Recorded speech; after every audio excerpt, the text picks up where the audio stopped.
Tales to Terrify.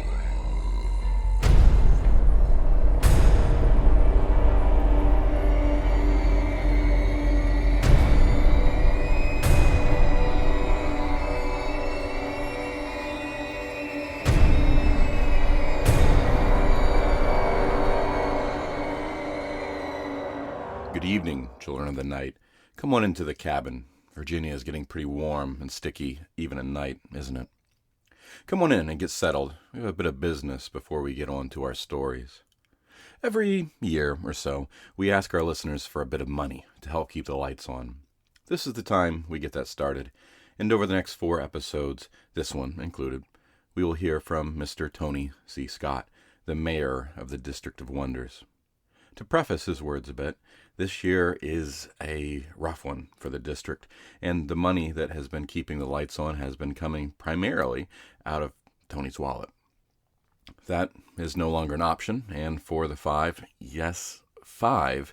people who regularly contribute to Tales of Terrify's coffers, thank you, but it'll no longer be enough. So, now we will be hearing from Mr. Smith. Hello everyone, my name is Tony C. Smith. As you know, or as you might not know, I am the host of Starship Sofa, Tales to Terrify's sister podcast over there.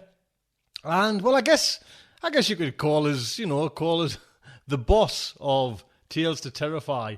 Stephen is doing a fantastic job there, along with everyone who's behind the scenes working there. But I just needed to kind of let you know how at this moment how things are sitting for Tales to Terrify. Like I said, Stephen's doing a fantastic job. Download figures are absolutely amazing. You're kind of right up there now with Starship Sofa. And Starship Sofa's been going nearly 10 years. Tales to Terrify, a couple of years there, a few years, and same kind of figures there now. We're probably getting, for the Tales to Terrify, around about 4,000 a week, possibly odd shows hitting up to the 5,000 downloads. That is just staggering. What Larry started and set away, Stevens just took it by the horns and just made this show a brilliant show. I couldn't ask for anything more. I just let Stephen get on with it, and everyone else who works there, just to run it how they see fit. And everything is going great. When I say everything, not everything. We are now getting to the kind of stage where things need to change a little bit. If they don't, then unfortunately it might not last. I know Stephen's kind of worried about kind of staff changes, and I don't want to kind of put pressure on Stephen to kind of start looking for other staff changes or anything, or even in the future if we need staff changes before we kind of get some other, I'll get one actual structure of the show right. We need to kind of make sure Tales to Terrify is kind of supported by the listeners, and that is purely by donations. Starship Sofa survives, and we're kind of going on. The listeners over there all kind of contribute. We've got the monthly donations, and with Tales to Terrify, the amount of people that's listening, like I say, some weeks you get nearly 5,000 downloads. 5,000 people are listening to Tales to Terrify, what Stephen and everyone's created. On my, download figures or kind of the donations that come in, 5 people donate monthly. 5 people, donate to Tales to Terrify to keep it going. That isn't going to happen. Do you know what I mean? It cannot happen. We kind of keep on going. Tales to Terrify cannot survive without people's donations. Do you know what I mean? There must be people out there who kind of, want to kind of help Tales to Terrify. It just needs to kind of some sort of kind of grounding, like a monthly donations to keep it going, so we can kind of stop worrying about that, and just keep on making the shows. And I'd like to say, I want to get all that kind of groundwork where the show is supported before Stephen now has to kind of go out and looking for other things, like other staff members and everything like that. I want all that sorted out first. If it doesn't get sorted, who knows? I certainly can't keep it going just, out of my pocket. We kind of had this kind of conflict, or we had this kind of upset, should I say, with Starship Sofa, and my wife, sat us down, and I cannot, take it out of the house funds to pay for this show. And that was what happened with Starship Sofa, and I had to kind of tell everyone over there, listen, it kind of, I'm getting wrong. Do you know what I mean? We're kind of, it's putting my livelihood, my kind of, household, the kids and everything like that. I'm dipping into the house funds to kind of make, Starship Sofa. And that's exactly now what I'm having to do for Tales to Terrify. 5 people are donating, which, thank you so much. But we need some support from other members to kind of keep Starship Sofa, keep Tales to Terrify going. It has to be put in there. If you come onto the front of the website, £2.50 a month. If everyone just did that, do you know what I mean? This show would be immense. Do you know what I mean? The things we could do with it. There's a donation there for £5, £10, whatever you feel. We need support for Tales to Terrify. I don't want to kind of, I'm so desperate not to kind of lose the legacy of what kind of Larry did and everything, and just set the groundwork and all the work Stephen's put in. I don't want to lose it. I've lost 2 shows already, Crime City Central and, Protecting Project Pulp. I've got to be brutal and I've got to kind of close them down if it's kind of affecting the kind of my home kind of finances. And like I say, with Tales to Terrify, there's enough, surely, there's enough people out there that would kind of donate and support and help with carry on. Because we've probably got, well, I think Stephen was saying there's probably about maybe 10 shows in the offering, and then it's, it's not looking good. So 10 weeks and then we're getting to this kind of sticky water where some big and nasty decisions have to be made. And it would break me up, to be quite honest, to kind of have to close down Tales to Terrify. I want your support. Stephen wants your support. God bless his soul. Larry would love your support. I know he's wherever he is, he's looking down and he's happy as the coin the term, happy as Larry. The way the show has gone, let's not kind of let this go. Tales to Terrify is one of the leading now horror podcasts. I remember when Larry started it, the first week, we got 15 downloads. 15 people listened to it. Now, like I say, you kind of sometimes hitting nearly 5,000 people. And of that, 5 people donate monthly. Please support the show. We want to keep this going as long as possible, right into the future. And it would be lovely to do so, but we can't, at this moment, we cannot do it. Do you know what I mean? There is an end, and it's probably got 10 weeks, if that. So do the right thing. Come over to the front of the website. Just through PayPal, $2.50, £5 or £10. Choose your option there, and just make sure we keep this going. Thank you, Tony. We'll be hearing from Tony over the next 3 weeks as well. Now, on to our stories for the evening. We'll be hearing from Troy Blackford and Alan Baxter this evening. First up will be Troy's story, Ghost in the Machine. Troy Blackford is a 29-year-old writer who lives in the Twin Cities. He currently has 17 published short stories, 5 works available on Kindle and paperback, and a host of short stories on his website, troyblackford.com. Of course, the link will be in the show notes. Also, he's married, and his first child was born in July of 2013. He likes reading, he likes writing, he likes cats. And now, Troy Blackford's Ghost in the Machine. In the months since the car accident which claimed his life, my father's old computer has sat silent and unused in the dusty, long unentered room he kept as a home office. The old man was the only one who ever went in there, and only he knew the password to unlock the now ancient desktop. To the surviving family members, my mom, my brother, and I, the computer was useless. Still, when it came to getting rid of it, so far something has held each of us back. We weren't exactly chomping at the bit to get in there and erase the signs of the guy's life. That luxury was already being provided by time itself. We weren't anxious to speed the process along. He may have been a bit rough, but he was, after all, the old man. Sometimes I stick my head in that old office of his and just take a few big whiffs. They say that of all the senses, The olfactory is the most apt to trigger memories.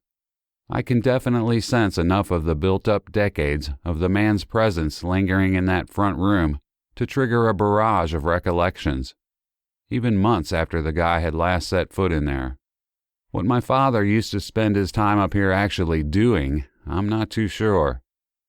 One day, I suppose, I could flip on the dusty old antique upstairs and try and figure out the man's password. Maybe he set a really stupid password hint, one that was so easy to guess that he might as well not even have a password. Lots of the older folk do that. It's like a generational thing. But for now, I'm more than happy just to keep it on my to-do list, because as soon as I actually try, it won't feel like an option anymore. As soon as I try, I'll either succeed or fail, and as long as I keep putting it off, it'll feel like something I have a choice in doing. The last thing, really, involving my father's life that I can say that about, so I think I'll just keep it under my hat for now. File 1. Read this first. .txt. By now, you know what happened. I don't know if you suspect why, but I'm inclined to believe you don't. You three always were trusting souls. Patricia especially. She never thought I had anything going on upstairs, which served me pretty well in these last few months. Now that I've typed that out, it looks cruel. Can't be helped. The truth is cruel in almost every instance, and I'm not going to feel personally guilty for a whole universe worth of suffering. I had to live in it too, remember? Anyway, between the two boys, I think William will be the first to try to open this computer up and discover its secrets. In fact, William might be the only one of you three to suspect there might be secrets. That's why, in some ways, he's always been my favorite. I can only guess at how much time has passed between when I bite the big one, not far off now, and when somebody actually reads this. I'm willing to wager it won't be less than 6 months. In fact, I'm more than half concerned none of you will even try. Again, though, I'm counting on William. If not for his mild form of inquisitiveness, then because he's a sentimental coot. In any event, you're probably wondering what's going on here. What's it all about, Alfie? Well, I'll tell you when I'm good and ready to. That's why I've set the remaining 2 of these files to unlock after exactly 24 and 48 hours, respectively. Make sure you leave the computer on in the intervening time. But by all means, come back tomorrow. Same bat time, same bat computer desktop. And click on To Be Opened 24 Hours Later.txt. And I'll try to start the real explanation. Consider this, if you will, merely a prelude. Dad was right. I was the only one who ever bothered trying to get into his computer. At first, Mom, if you'll believe it, thought we could sell it at a garage sale.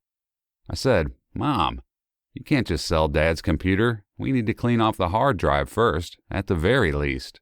I told her it might have his tax stuff, bills, all his saved passwords and pictures. Stuff we wouldn't want to just give out to strangers. Besides, I added, that computer's so old it's not worth anything anymore. Mom has no head for this kind of stuff.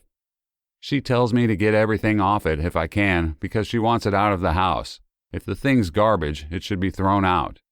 Dad was right about that too. I guess I am the sentimentalist in the family. Mom says the thing's old and full of dust. She's right there. But it's full of memories, too. So I went up and sat down in front of the rickety computer desk, flipped on the monitor, and punched power on the tower. Plumes of dust shot out of the computer's fan vent like a burst of confetti. This was exactly what I had expected. The man had left himself eminently hackable. I dutifully typed Mississippi and struck enter. I was dismayed to see that the keystroke felt crunchy, as though there were about 6 boxes worth of Oreo crumbs mashed down into the space under the keys. I started looking at the keyboard, trying to determine just how old it was. I noticed, for example, that there was no Windows key, an innovation standardized nearly 20 years ago. When the ping of an error notification called my attention back up to the monitor, Incorrect password. That kind of threw me. Apparently, the old man was a bit craftier with his password hint than I had suspected. I frowned, trying to think of an answer that my father would have approved of. After a minute or so, it hit me like an inappropriate bolt out of the blue. I felt guilty for even thinking of it, but I tried to reassure myself that it was my father's voice more so than my own that had spoken the answer in my head. It turned out that the voice, inappropriate or not, had been correct. Ray Charles, I typed. And after the interminable pause of ancient computational machinery going through its digital paces, the aged desktop began to load itself. Son of a bitch, I said, trying not to laugh at my father's sense of humor, and not entirely succeeding. That's when I saw the set of 3 files, evenly centered on the screen. Read this first. To be opened 24 hours later. And final message. I tried opening the second message immediately after reading the first, obviously. The idea that my father might have crashed that car on purpose was too shocking. I had to know right away. No dice. However bad at keeping his vents and keyboard clean the old man was, he was apparently just a bit trickier with computers than we ever gave him credit for. He had managed to put some kind of lockout on the files. I thought of the password hint, and saw again that there seemed to be more going on with Dad than I had thought. I did as the text file told me and left the computer running. I don't know what to do. I felt like I shouldn't tell Kevin and Mom until I read through all 3 messages. I know that they might be upset when they find out I've been holding out on them for 2 days, but I just have to be certain. It's kind of intense news to lay upon your family, and I want to find out what all this is about before I say anything to them.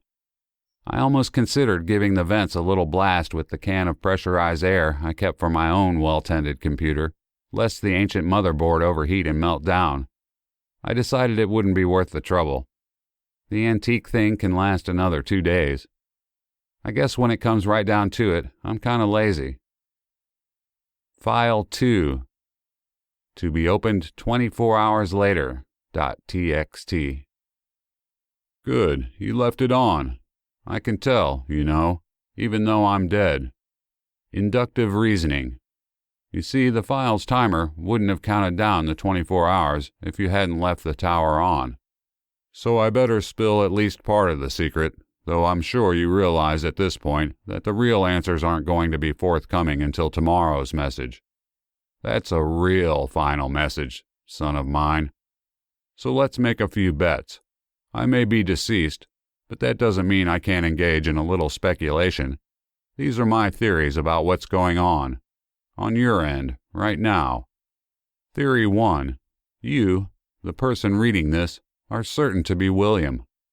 I half-harbored a concern that the others might have taken some undue precautions upon reading the first message, but now that I've had time enough to think things over, I'm sure they won't. Patricia won't even bother. I doubt she sees the point in flipping on a computer so old it can barely run Windows 95. I don't know what she thinks I do up here, but I doubt she expects that it's anything she might care about after I've died. She'll regard this computer as an aged appliance and no more, something that takes up space and belongs in the trash. Kevin won't want to look at this for a different reason. He, I think, will want to forget.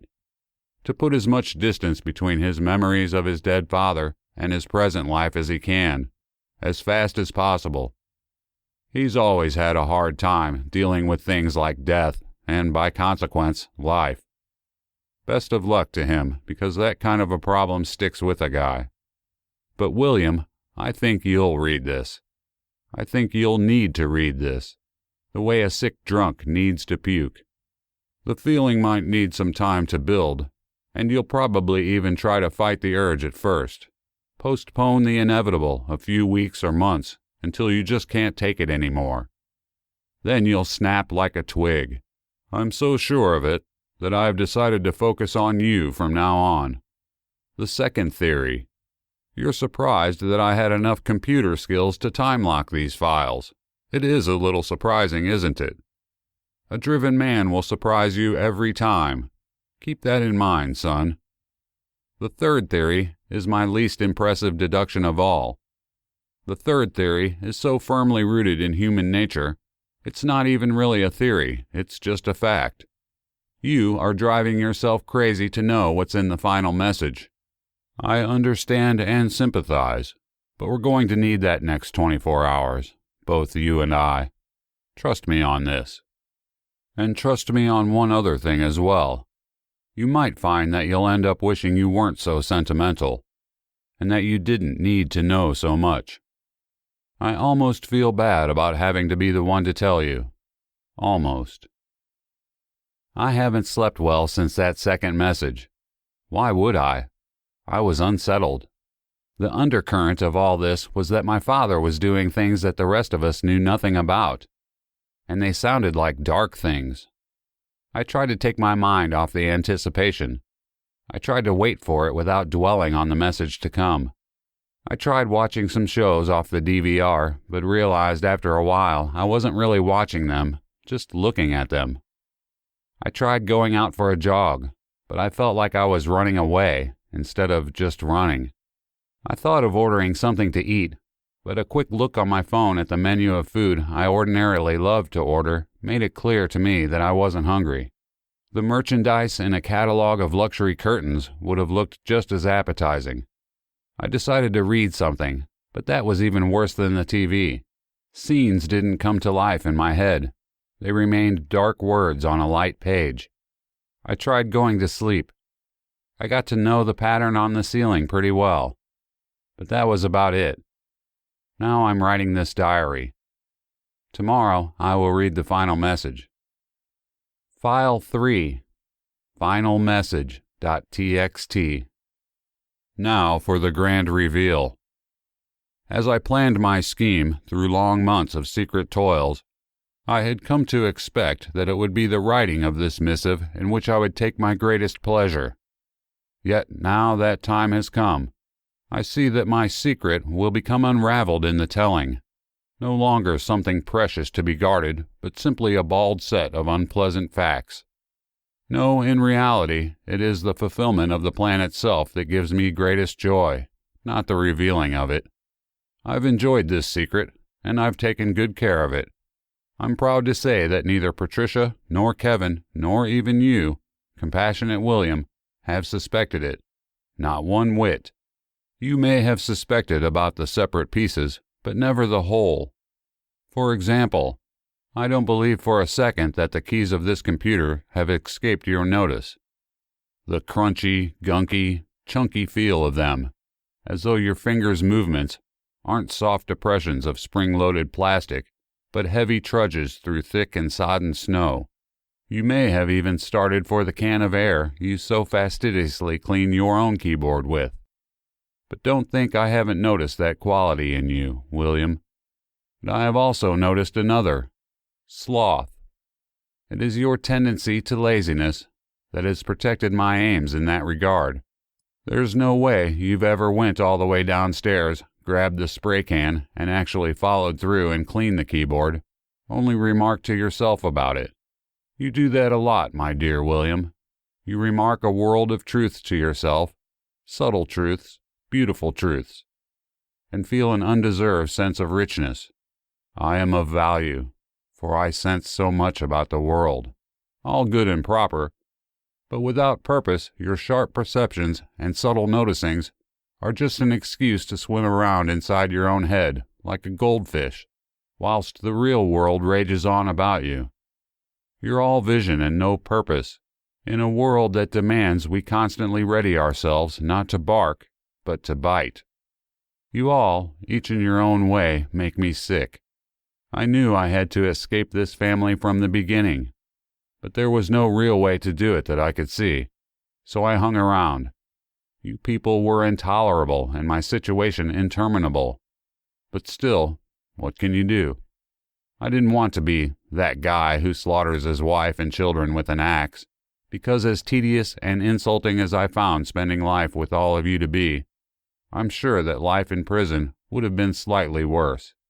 So I did what any self-respecting man in my position would do. I stewed in hatred for decades. That was the first of my lovely secrets. Even the hatred and despair and my mounting anger became things of great beauty in the crucible of self-imposed silence. When one walks around with such things hidden inside, it is a power that no boldly expressed truth could ever match. Still, the pleasure I took in this hate could only sustain a man like me for so long. I needed something more. When I first stumbled on another way, I saw its charms immediately. I recognized that this other way was the way I've been waiting for. I saw the chance and I leapt at it. Yet this leap took time and planning, preparation, and constant and willful attention towards my goal. I had a window of a few months, and throughout that span it was vital for me to remain focused. I began to work. This old computer was to be the gateway through which I would re-enter the world. It screened the portal through which my intentions would be made manifest. My studies taught me this much, that the dust in the hair and tissues already collected by the machine over time would speed the process up by many months. The monitor alone was already coated in a dusting of skin flakes.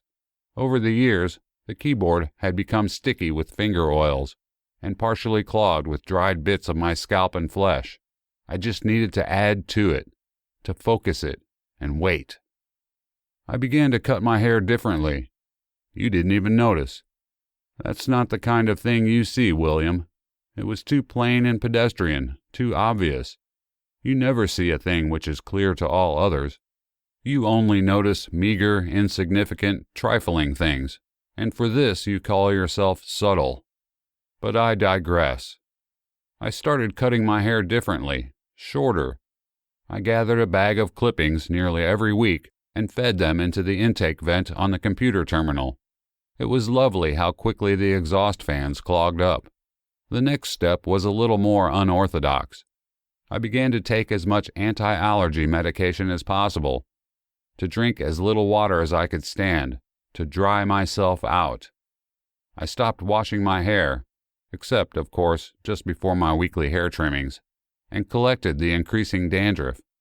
I let my finger and toenails grow long and then clipped them down in between the keys of this keyboard. I followed my instructions to the letter. I never had any doubt I would succeed. It was simple. I just needed to follow the instructions left by my dark teachers. I collected myself, poured myself into this machine, so that when the time came near, I had readied myself for the final step. The prime virtue of this was that I did not have to be near the computer to do it. That was the whole point of marshaling my physical life force inside it. My spirit, my instructors assured me, would know where to return, where to wait. As I drove along that back road, I knew that this moment, the one you are existing in now as you read this, would come. I knew because you, William, for all your subtle perceptions and rarefied personality, are absurdly predictable. However wise you credit yourself with being, you're the most simple-minded sheep I have ever seen in my life. If you ever think me wicked or cruel with my remarks, consider that it was you, your vacuous, effluvious brother, and your sock-headed monster of a mother that drove me to do what I am doing now. I lined myself up with the telephone pole and stomped the gas. I had no doubt it would kill me. And then, as you well know, I died. I died and came back to this machine. Now, perhaps, you understand why I've asked you to read the letters on consecutive nights. I had to gather my life essence in order to write this final letter in the night while you tried to sleep.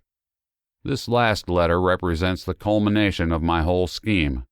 The composing of the letter itself has been not quite satisfying, if only because I'm giving away my sweetest secrets and getting only kind of a dumb shock from you in return. But the fulfillment of the plan, that is pleasure. A pleasure I am only too happy to avail myself of. I won't exactly enjoy piloting your puny body throughout my hard-earned second life, William. The memory of all the idiotic and tawdry things you've done to, and with it, will somewhat lessen my pleasure. I can't help but feeling that dealing with even that is greatly preferred to death.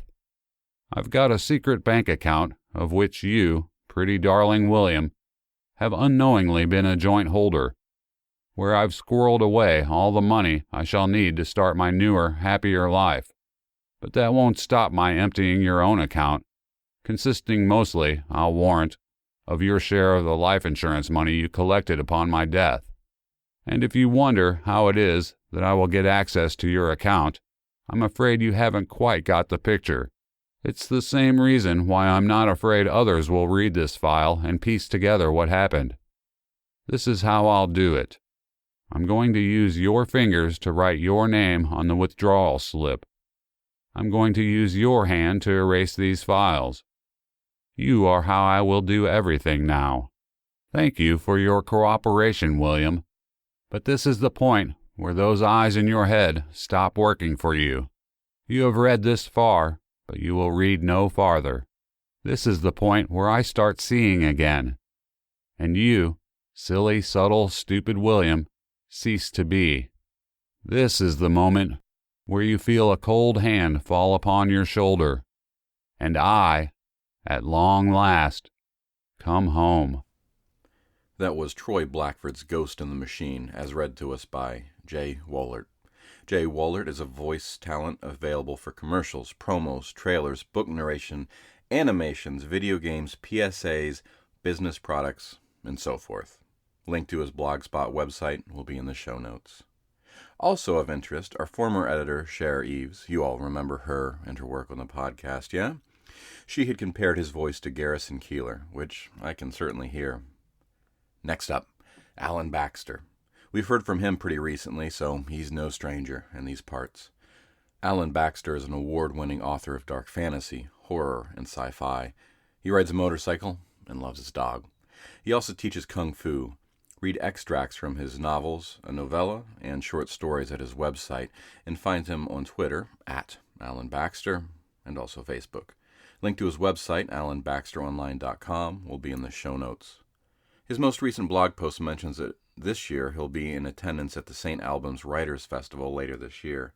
If you happen to be heading north from Sydney or south from Newcastle on the eastern coast of Australia, you may want to swing through there. If you're not likely to be in Australia at the time, I'd recommend checking out St. Albans' website. I'm not much of a design nerd, but it's quite pleasant. Getting back to fiction, here is Alan Baxter's Punishment in the Sun. Annie sat at her window, staring across the darkness. No moon and high, thin clouds made the world beyond Stygian and dead, like her life. She knew the tack shed sat not far away. Beyond that stretched dry, dusty paddocks with dry, dusty horses, ribs like xylophone keys through thin, scabby hides. The orange desolation dragged on as far as hope would last in every direction. Too young to leave this desiccated hole, she grudgingly endured. A strike of lightning in the distance, and Annie's heart skipped a beat. Her slumped pose in the window became rigid attention as she stared through the dark. Impossible to tell how far away it had been. She grew desperate to see it again. Then another.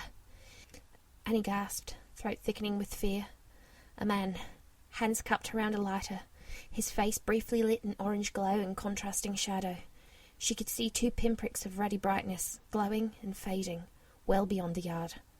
She forced her sight to penetrate the dark. Every time a man drew a lungful of smoke, the cigarette acted like a weak torch, easing back the night. She saw other movement. More than 2 of them. They carried something, wrapped and heavy, moving easily, unencumbered by the darkness or weight. Across the distance she heard a metallic rattle. They were at the feed shed across the south paddock. She couldn't see it, but every inch of this station lay burdened across her mind like a scar. They were putting something in the feed shed. Annie rose soon after the sun as hot, early light crept across her bed. She dragged on shorts and t-shirt and trotted through the house. Her parents sat at the kitchen table, poring over paperwork. They drank acrid coffee while toast burned under the grill and her father moaned about taxes and levies. Annie headed for the door. "Where are you going?" her father asked. "Going to see Pebble?" "Get back here." Annie stopped, set her jaw. She turned back, huffing a deep sigh. She stood in the doorway, framed by sunlight. "Well?" her father said. "What?" "You know very well what. No play till your chores are done." "I'll do them later." Her father scowled. "You do as you're told." Annie gritted her teeth, desperate to investigate the shed. "What difference does it make?" Her father scraped back his chair, half rising. "The difference is I told you to do them now." Annie looked to her mother, eyes pleading. Her mother just shook her head. "Neither of you care about me," Annie yelled. "You only had children to do all your work for you. I hate you." Her father growled, stepping around the table. Annie bolted before he could say or do more, heading into the utility room and the tools for her chores. An hour later, she finally got time to herself.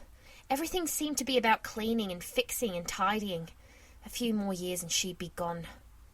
She skirted the tack shed and climbed the gate of the south paddock. Sun-baked red earth puffed fine ochre dust with every slapping footstep as she ran. She approached the feed shed and slowed. Her heart danced in her throat, and a chill leaked down her back. So fascinated by what she'd seen, her only thought had been to find out what those men were up to. Now came a second wave of thought, heavily tainted with trepidation. She glanced back towards the house, squat and peeling in the already ferocious sun. Perhaps she should tell her dad what she'd seen, but what did he care, or was telling her what to do? Swallowing her nerves, taking a stealing breath, she opened the shed door. Sunlight flooded into the musty darkness within, dust swirling in the shaft of day. She walked carefully into the gloom, looking all around the huge space. Plastic buckets and battered shovels lined the walls. Bales and giant plastic feed bags made haphazard mountains all around. Everything sat as dull as her life, except for a heavy-looking canvas dumped into a corner. Annie reached out one hand towards it, taking a corner. Lifted it back. It lay empty, deflated against the shed wall. She saw a piece of thick yellowing paper on the floor. It bore a note, handwritten in dark red ink. "You slew an elder, and your punishment is son. Survive this trial, and your punishment is served. Fail to survive, and your punishment is served." That didn't make sense. What kind of punishment was son? Who was the note for? She sighed. Looking around the musty shed, her eyes narrowed. Did she hear a scrape then? A sound of movement? Sharp lines of incandescence marked gaps in the planks of the walls, painting bright stripes across the floor. She walked among them, looking into the shadows between the feed bags and the hay bales. It would take hours to search every nook and cranny. The distant sound of her dad cursing drifted through the air. She sighed again and headed back to the house. Annie's dad was furious. Her mum stood in the doorway, hands clasped. "What do you mean, all of them?" she asked. "I mean all of them. Every fucking car, bike, quad, even the tractor and the backhoe. Some fucker's been in and ripped up the engine in every vehicle we own." "Why?" Her father spun on his heel, leaning across the yard in his anger. "How do I know why?" Her brothers stumbled from the house, rubbing sleep from their eyes. Useless, dopey teenagers, the pair of them. "What's going on?" Trent asked. "Some of your friends having a lark," Annie's dad yelled. "Someone's been in during the night and ruined every vehicle we've got." "Why would it be our friends?" Josh, the eldest, seemed genuinely offended. "Maybe it's yours, pissed off that you never cough up for a round on the rare occasion when you go to the pub." Their dad pulled back one hand, striding across the dusty yard. "Why, you little—" "Enough!" Annie's mum's voice cracked across the hot day, freezing everyone in their tracks. Always the ultimate authority.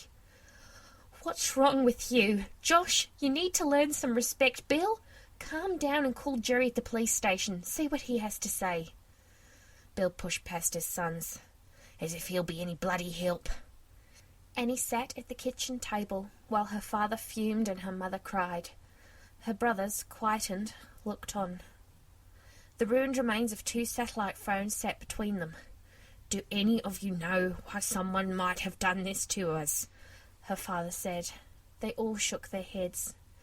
"Every vehicle ruined, the phone lines cut, and the radio antenna is gone." He pointed at the smashed sat phones. "To do this, they came in the house." Annie thought of the distant cigarette glows in the dark. She'd seen the men there, but hadn't heard anything else. Would they have done this? She fingered the strange note in her pocket, wondering if she should tell her father. But if she could figure this out on her own, perhaps they'd all stop treating her like a kid. She bit her lower lip nervously. "Is this some kind of warning, Bill?" her mother asked. Her husband gave her a sharp look, said nothing. "Can't we fix the phone line?" Trent asked. "No, they've smashed the connection on the roof." Annie's father drew a deep breath, standing. "We need to act. I'll take a horse over to Bradley's place, use his phone to call Jerry and get the police here. They can bring stuff to repair our vehicles and phone. I'll use Bradley's ute to get back." "Josh, that puts you in charge." Josh nodded, looking young and terrified. Annie's mum looked stricken.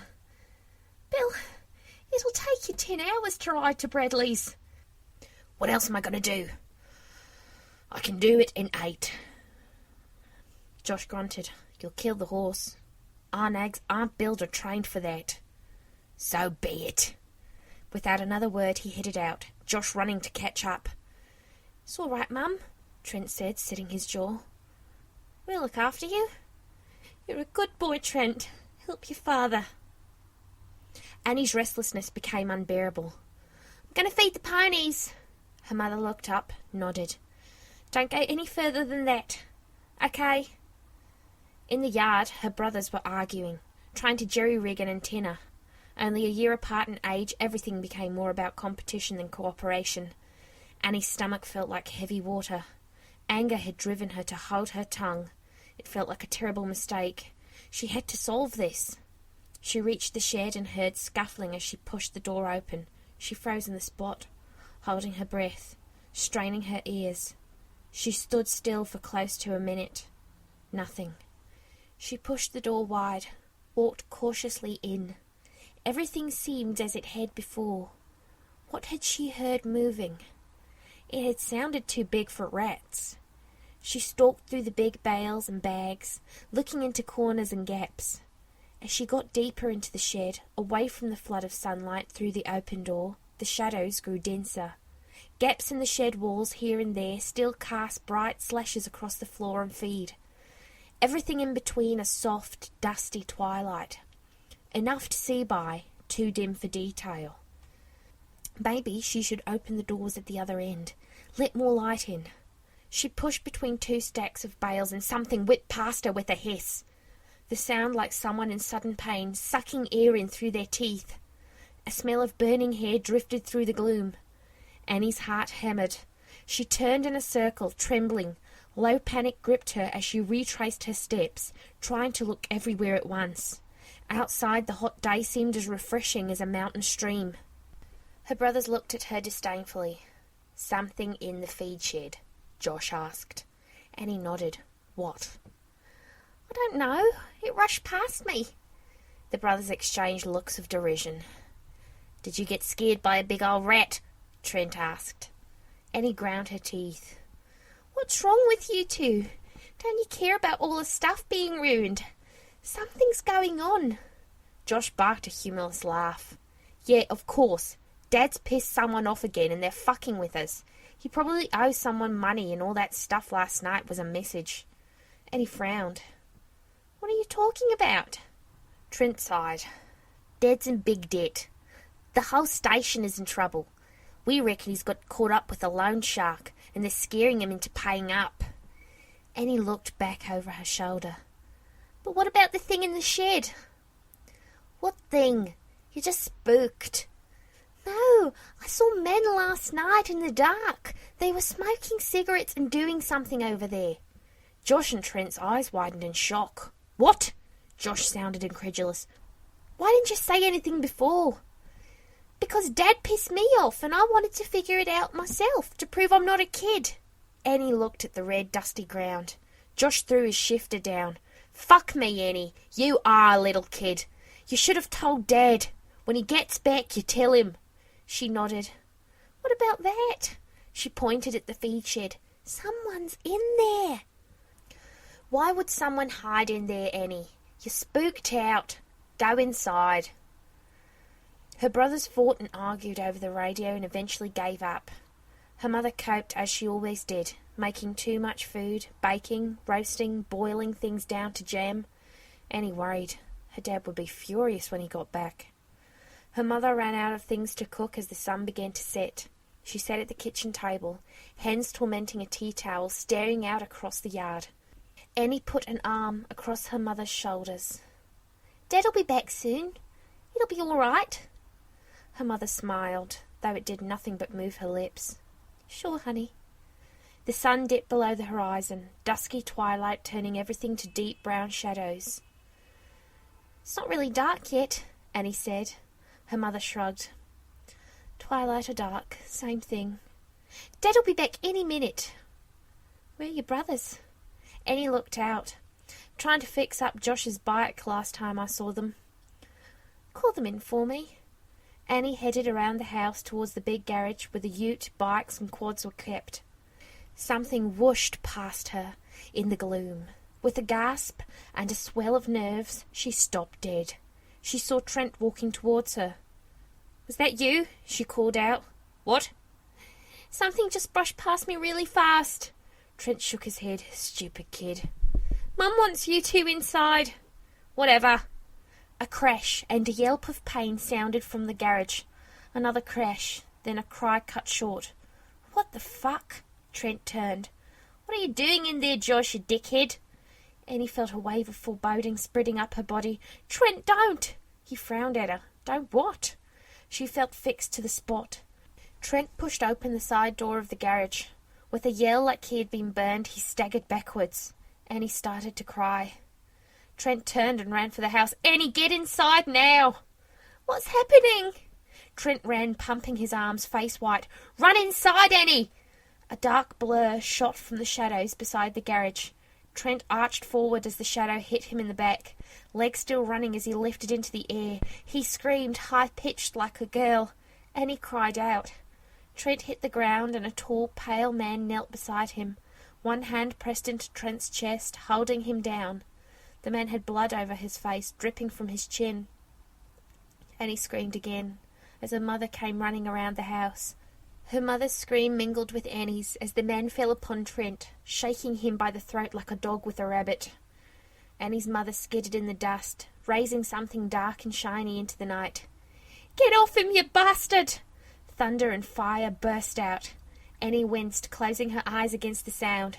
She opened them as her mother fired the second barrel, but the man was nowhere to be seen. Trent lay still, his throat a shiny black mess in the gloom, his eyes staring wide into the darkening night. Annie screamed. "He was in the shed!" Her mother dropped her gaze to stare at Annie. What? What do you know?" She whipped away from Annie's side like a sheet of paper caught in a sudden gust. Tears flooded Annie's vision. Through the haze she saw her mother land near the chicken pens, legs twisted beneath her, mouth crooked in a snarl of pain, unseeing eyes staring at the ochre sand. The shotgun was nowhere to be seen. Annie fell to her knees, sobbing and gasping. A sucking, slurping began to her left, where Trent lay in the dirt, but she refused to look. Her mind trembled. She wanted to curl up and sleep, never to wake again. Another sound came distantly to her ears, a chattering, rumbling, drifting on the hot night air. She jumped to her feet, running as fast as she could, waving her arms. "Daddy, Daddy, turn back!" She saw her father's face behind the wheel, leaning forward, eyes narrow in concern. The ute skidded to a halt, and he almost fell from the door, dragging a .303 with him. "Annie, what's happened?" Annie sobbed, trying to speak. "Then, last night, someone in the shed. Trent and Mummy, he's coming." Her father grabbed her, looking hard into her eyes. "Where is everyone?" Annie cried so hard she couldn't speak. Her entire body shook, her knees threatened to fold up. She felt vomit rising. Her father picked her up, put her into the passenger seat. "Stay here, lock the doors, and don't open them for anyone." He ran off into the darkness. Annie shook her head, whispering, "No, no, no." A howl of soul-tearing anguish echoed back to her. She heard shouts, then gunshots. As her crying hitched to a quiet trembling, everything around the station fell to silence. Complete darkness settled over the ute, impenetrable. She could only see her reflection, gossamer faint in the windows. Movement outside made her hold her breath. A shuffling, a slight cough. She dropped into the footwell as the passenger's door jiggled, locked shut. The scuffling retreated around the ute. She looked up, eyes widening as she saw the driver's door closed but not locked. The door opened and the pale man slipped in, smiling at her, 2 teeth extended long over his bottom lip, sharp and shiny white. His face was clean, but his shirt front and collar stained a darker blue than the rest. "Hi, Annie." She stayed down, curled as tightly as possible, shaking so much her teeth chattered. He leaned across and unlocked the passenger door and pushed it open. "I've been watching you trying to figure it out," he laughed. "I'm too full for more, even a little one. But I'll see you again, one day." Annie stared, frozen. "Get out." She uncurled her legs, sliding off the footplate, and dropped to her knees in the dirt. The ute shuddered into life, big engine roaring. With a spin of tires it drove into the night, leaving Annie kneeling in the cloud of dust. Within moments, the darkness and silence had settled over her again. That was Alan Baxter's Punishment in the Sun, as read to us by Ashley Storrie. Aged 11, Ashley performed her first ever stand-up comedy routine at the International Women's Day celebrations in Glasgow, and went on to do stand-up in London, supporting the likes of Omid Djalili and Donna McPhail, and she appeared on the London Tonight TV show. In 1999, still only 13, she wrote, produced, and performed her own show, What Were You Doing When You Were 13?, at the Edinburgh Fringe, becoming the youngest ever stand-up in the history of the festival. She received rave reviews and was guest presenter on the Disney Channel that same year. She continued to perform comedy in pubs and clubs around Glasgow and the UK until she took up PR and started her own small business, age 16, at the Edinburgh Fringe, promoting stand-up comics and theater groups. In 2013, she co-directed her mother Janie's play, The Point of Yes, at the Edinburgh Fringe and subsequently at the Soho Theatre in 2004. The two wrote and performed together in their comedy sketch show Square Street at the 2006 Edinburgh Fringe. Ashley graduated with honors from her film and screenplay studies degree course and has since been directing and writing for BBC Radio and TV. Ashley now does weekly podcast with her mother called Janie Godley's Podcast and has returned to the stand-up comedy scene. Thank you, Ashley. And that will be our show for the evening, Children of the Night. Take care of each other and come see us again next week for another episode of Tales to Terrify.